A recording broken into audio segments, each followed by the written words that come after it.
After this great division, which threatened with the dissolution of the country, President Lincoln reached to unify the nation and achieved an agreement for the legal abolition of slavery in the United States. After that, unfortunately, racism endured for a long time period in America. Thereby, segregation and discrimination persisted in the social, political, and economic structures. Even more, state policies reinforced the discriminatory practices by enacting laws against black people or by preventing black people from fundamental rights such as suffrage, property, college education, and many other resources necessary for social and cultural growth.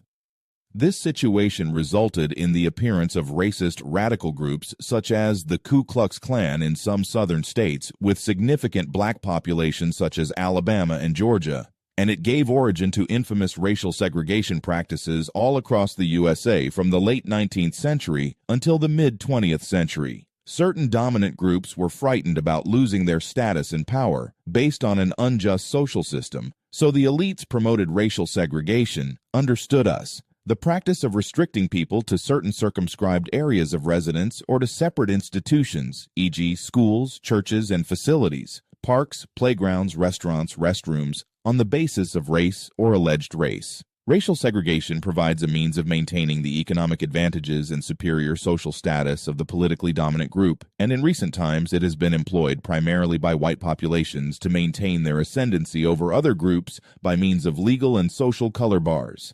Britannica, 2024.